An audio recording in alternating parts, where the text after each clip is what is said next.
These are for companies, and that's why we had the great numbers for jobs. But now what I'm doing is I'm going, and nobody thought that was possible, and I got it approved by Congress, believe it or not.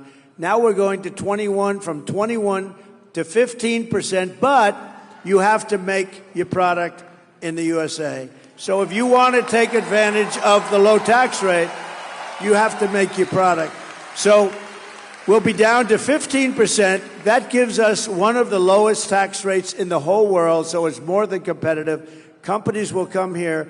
But in addition to that, we're going to keep this really terrible competition. I don't mind the word competition, but it's predatory. And we're going to keep this competition out so that you're able to grow your business and grow it well. And you'll make the product and you'll sell it inside our country. And I know exactly what your situation is, and it's so easy to solve. We're going to need the help of the Senate. We're going to need the help of the House. And if they won't do it, I have the authorization and the power to do it myself, and we'll have to do it. Okay? Well, and that's why we need Mike Rogers Senator Mike Rogers. And we've got Lisa McClain, Congresswoman McClain. Right. Yes. A warrior. Yes, she is a warrior. And the amazing, incredible Congressman John James. Hey, John. Good.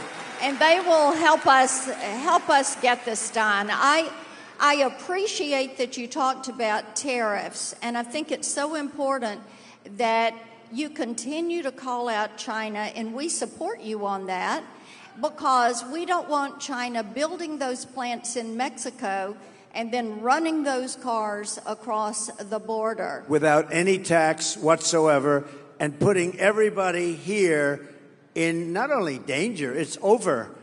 Your union head, I don't know who he is, Sean Fain or something, whoever this guy is, he sold you out because he let Biden, who doesn't know what he's doing, I mean, you probably noticed, he let this guy come up with an all-electric mandate. Those cars are all going to be built in China. We want cars built in the USA. It's very simple. And they're going to come in at levels.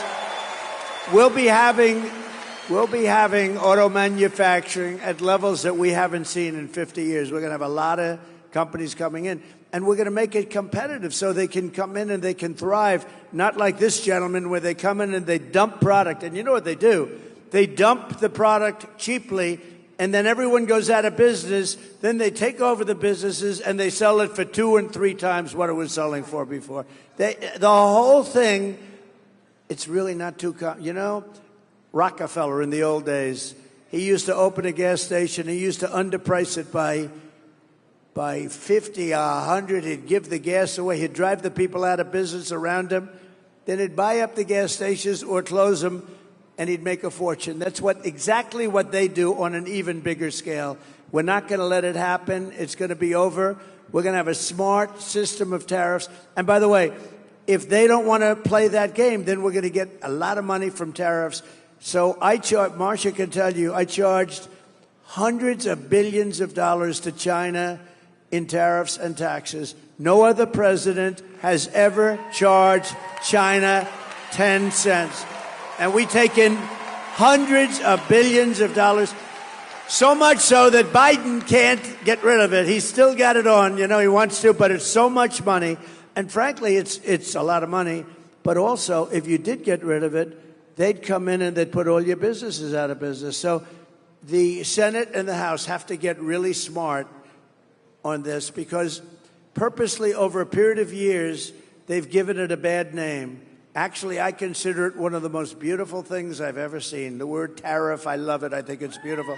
Almost as beautiful as that chart that I look to the right. Almost as beautiful. Where is that chart? Where's that chart? Do they have it? I love that chart. Oh, I love that chart. Whoa. That's one of the most beautiful things I've ever seen. If I didn't look over there real fast, I guess I wouldn't be with you tonight, right? That's I sleep with that chart. I go to bed with it. I kiss it good night. I love you, baby. That chart. But the word tariff is a beautiful word if properly used, and it gives us power, strength. And you know, beyond just economic strength, there are times when I had two countries fighting. I don't want to tell you which ones but I had two countries fighting. It looked like they were going to go to war again. I think Rick Grinnell is here. Is Rick Grinnell here? I think so. Did a fantastic job. Yeah. They're fighting. I said, fellas, you guys want to fight? You want to kill people in your countries? That's okay. But if you do, I'm going to charge you 200% tariff to do business with the United States, and that's it. They called me back 2 days later, sir, we've made peace. After years, we've made peace. So, you know, it really does. It has a great power to it. There's a great power if you know how to use it. Well, it does indeed. And another thing with great power was the 2017 Trump tax cuts.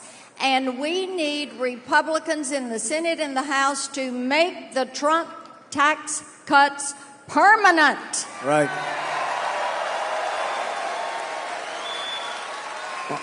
She's right. They want to raise your taxes. They want to take out the Trump tax cuts, which will, I think, close to Depression time. Not recession, but Depression time, because it was the biggest tax cut in the history of our country. And you got a lot of other things, too. Estate tax, death tax. If you love your children and you want to leave your business to them or whatever, does anybody not love their children? Because if you don't love your children, then it doesn't help you too much. But if you want to leave, leave it to anybody. But you had zero estate tax. You had zero death tax, we call it. Sometimes I like the word estate better than death, but a lot of people use the word death. And that was a big thing because you would have a farm and you'd leave it to your children and they have a big tax to pay. They'd go out to the bank, they'd borrow the money, they'd end up losing the farm and living like hell. And part of our tax cuts, nobody even talks about it, but the people that are involved in this stuff really say that's one of the best things. You have no estate or death tax to pay, so it's really great. Well, we're going to... They want to end that. We'll lower those taxes.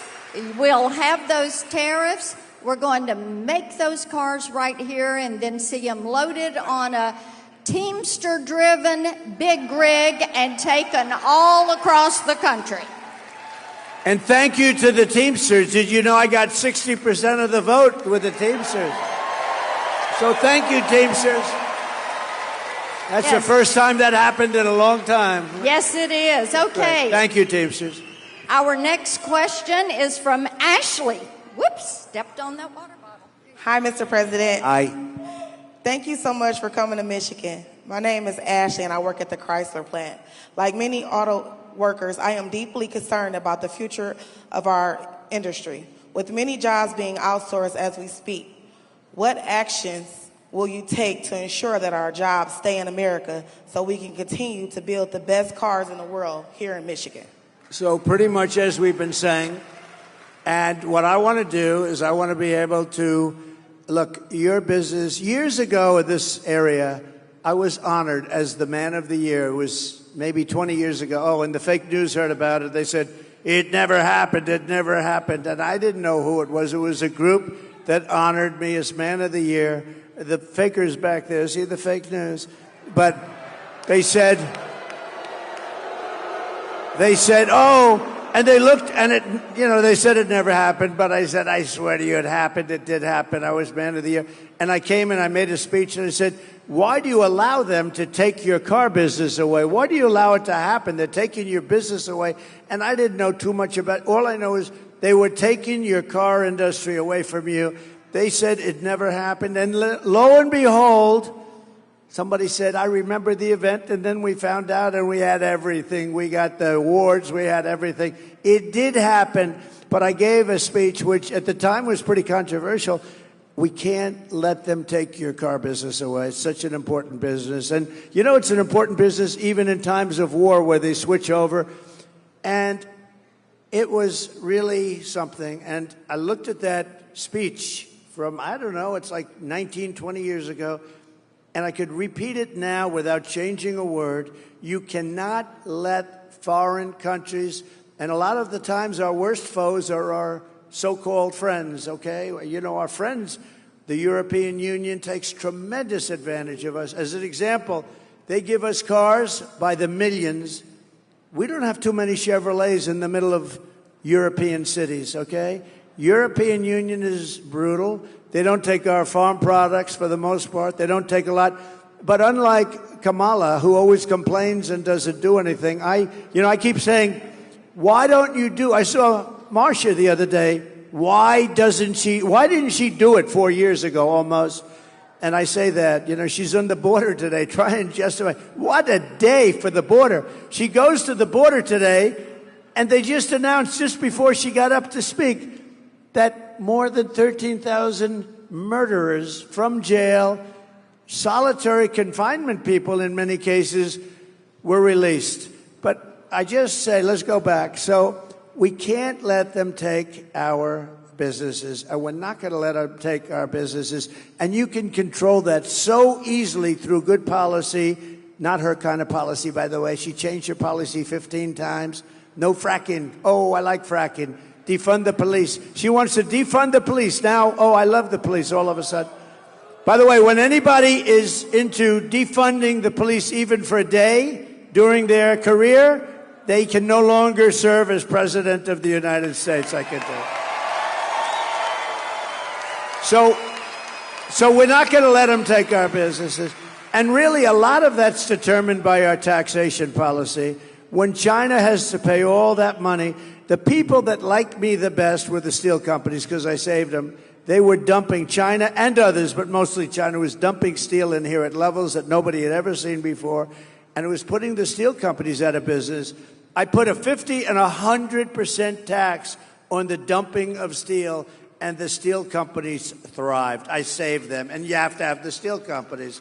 So we'll do the same thing, and you don't worry about it. Here's what you have to do. I only ask you to do one thing, and then you can sleep beautifully all night long, go to a job you love, and get a lot of money at the end of the week. You know what the thing is? Vote for Trump. If you vote for Trump, everything's going to be taken. There you go. Everything is going to be taken. Right. And we have Todd. We've got another question over here. Todd is over here, right there. Okay. Hi. He's got his microphone. Todd? Welcome, President Trump. First off, I want to say